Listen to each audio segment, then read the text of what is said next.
Don't know if you guys heard, but video games are full of enemies. Enemies who'd like nothing more than to chew your face all the way off. That's why it's such a blessed relief to find ordinary objects in games. Simple, humble, everyday items that harbour no ill will whatsoever towards you or anyone else. In this video, we take a moment to pay tribute to harmless, inanimate objects. Like this chest, for instance. Oh God! Whoa! Okay, that harmless object turned out to secretly be a horrible monster, but these ones definitely won't, we reckon.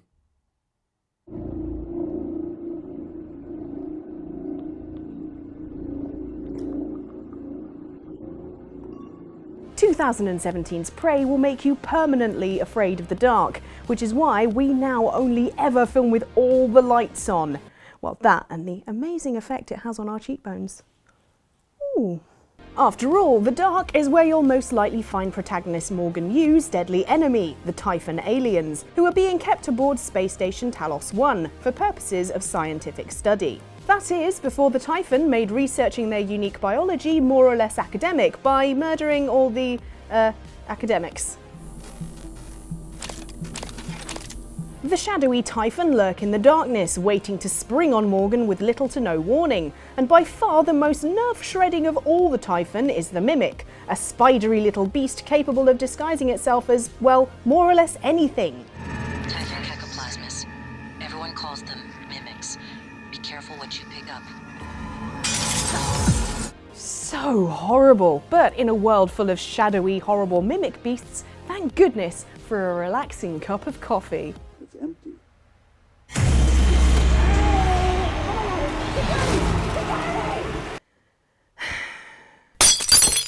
You see, rascally mimics can take more or less any form, including a seemingly harmless cup of joe, which is why the only way to be truly safe from these cunning extraterrestrials is to go on the offensive, smacking every object you see with a wrench to ensure it's not an incognito alien waiting to pounce. Happily, some of the work's been done for us, as before they all kicked the bucket, the besieged staff of Talos 1 went around labelling objects they knew weren't mimics, with post-it notes confirming their non-lethal status. Peace of mind at last. Unless there are two mimics working together and one of them is disguised as the mug and the other one as a post-it note. No! Oh, that was my grandma's.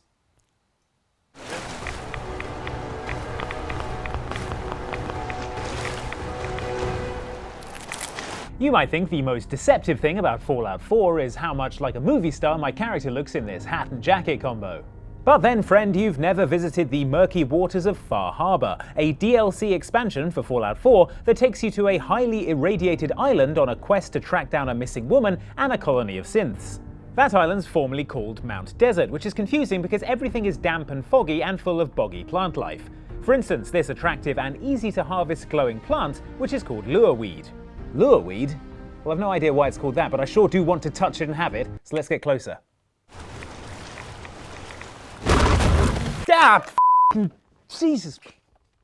Meet the Angler, a particularly vicious Fallout enemy that fires itself out of the water to attack anyone who blunders too close, wrongly mistaking the alluring plant on its head for a harmless bit of foliage. There's nothing harmless about the Angler though, whose top 3 activities include swinging its claws around, roaring, and having absolutely no chill at all. Which makes us think the Angler's just as unhappy about this as you are. After all, with a glowing plant on its head, it was probably trying to catch some kind of large insect and doesn't want to attract humans at all. Or else, the lure on its head would look like a hot dog. That's just science.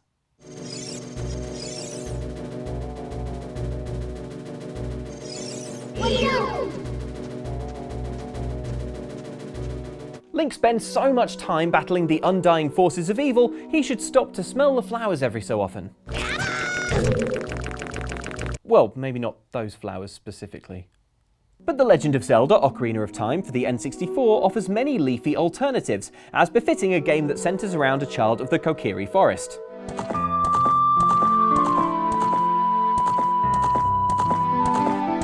Take the Great Deku Tree, for instance, a benevolent old evergreen who, near the start of the game, warns you that evil forces are on the rise, in a stirring monologue that's only slightly less dramatic if you named your character Butts.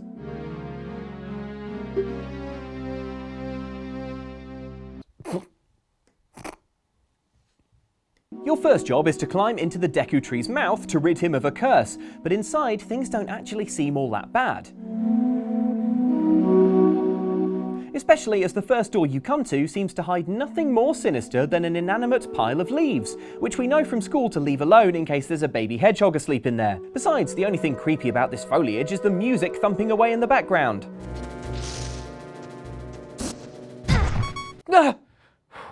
Okay, now the music makes sense. Imagine our shock and dismay to find that sometimes a stack of greenery in Ocarina of Time turns out to be a Deku Scrub, a cowardly monster that springs out to shoot nuts at you, then retreats into the ground when you get too close.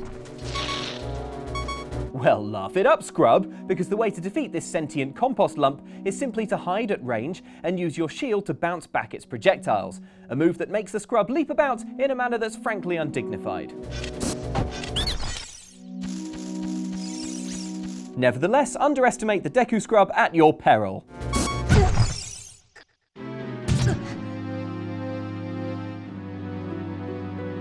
Right, that's it. I'm off to stomp some leaf piles. No, they're hedgehogs! You win this round, nature.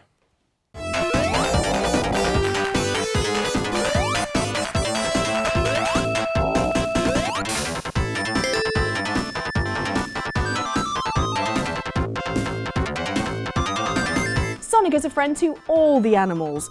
Porker Lewis, Mighty the Armadillo, Charmy Bee. Yeah, okay, Sonic might be friends with too many animals. But it's exactly this trait that leads to one of Sonic's most beloved traditions, battling through a side-scrolling world of pain to find a final boss just begging to be handed a Sonic-style smackdown.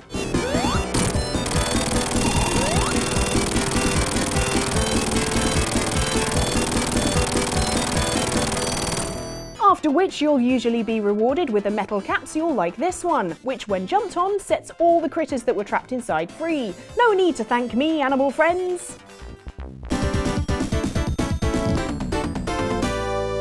I mean, no need to, but, you know, would have been polite. Ungrateful animals. With these critter-filled capsules being such an established object in the series, you might think that the game Sonic & Knuckles was throwing you a bone when at the end of the Flying Battery Zone Act 1, you come across this familiar-looking capsule with nary a boss battle in sight.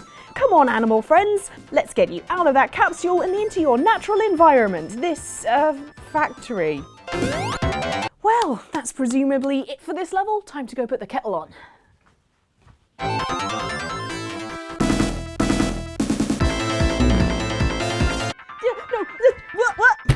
Can we please be more careful with the mugs?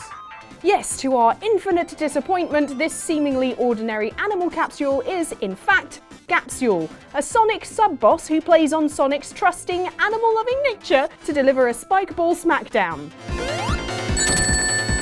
Happily, this cunningly disguised foe can be beaten, however, once you work out the trick is to make it smack itself on the head, dealing massive damage. Ouch! Good job there aren't really any animals in this capsule, eh? Repeat this and eventually Capsule will be defeated, exploding in a shower of twisted metal. Oh hey, there were animals in there. Well, a few. I'm sure there were that many to begin with. Let's not tell Charmy Bee about this one.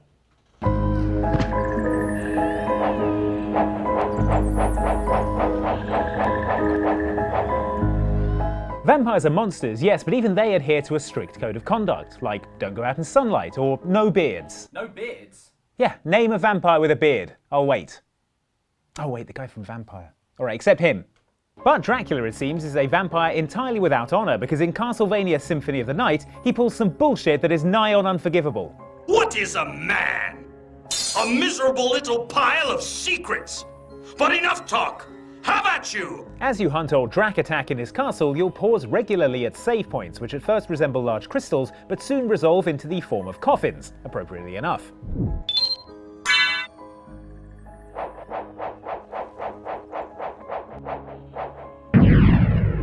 These give you a valuable chance to log your progress, ensuring that if the worst should happen, you won't be sent all the way back to the start of the game. Fine and indeed dandy, until you get to this, slightly discoloured, save point. Which, as you touch it, turns out to be a deadly portal to a nightmare realm, one ruled over by a deadly succubus who pretends to be your deceased mother. I'm coming, Mother! I'll save you!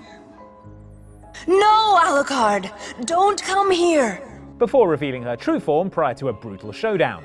One made all the trickier by the nagging thought that you really, really wish you had actually had the chance to save right before this fight. Seriously, Dracula, the save point? For God's sake, sure this life has given you flawless skin, a huge house, and a collection of amazing capes, but is that worth your honor? No, I've just been informed that it is totally worth your honor. All right, as you were, Dracula.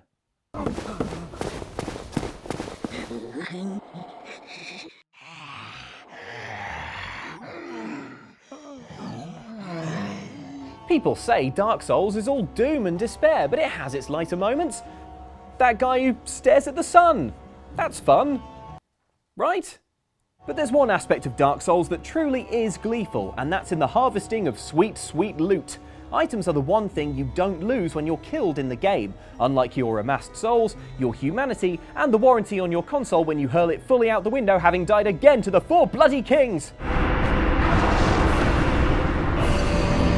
Items are generally found on corpses, ew, or in these cheerful treasure chests, the discovery of which can put a smile on the face of even the weariest player. Oh look, here's one now! Oh, lovely treasure chests, my heart is glad to see thee, for I had all but forsaken hope. Tell what trinkets hold thee to lighten my dark journey.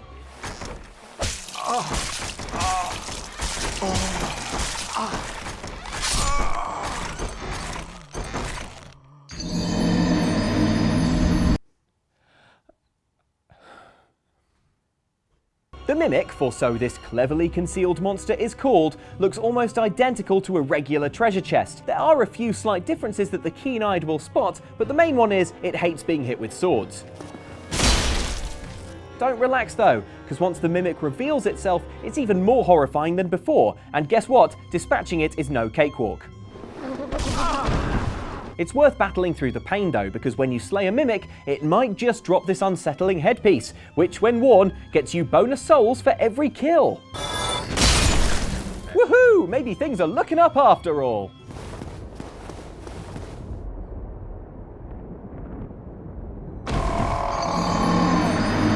That's enough Dark Souls for today.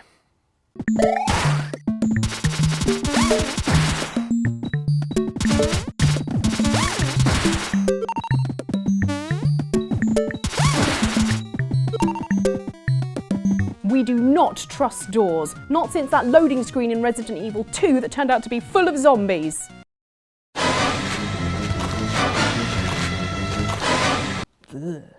But those doors have nothing on the sinister entryway found in beloved indie game Cove Story. The game kicks off with your character coming to in a mysterious cavern, with very little information on what's happening. You quickly learn the rules of your environment though. Bats are bad, for instance. And the cave system is connected with these heavy-looking doors, which you'll be popping through regularly. Until, that is, you come to this particular door, which at first glance looks perfectly normal, but when you try to go through it, turns out to be a door of the possessed, health-devouring variety. See, this is why I don't trust or use doors, which makes life quite challenging, honestly. To be fair, there is a clue that this door is more malevolent than it seems. To the untrained eye, all is well, but to the trained eye, it has a, eye trained on you. A glowy red one and all. Luckily, like most doors, this one is vulnerable to being shot to pieces. Ha ha ha! Take that, door! Ha ha ha ha ha ha ha!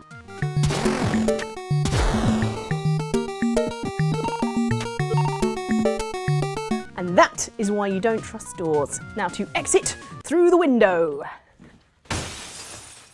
Ow.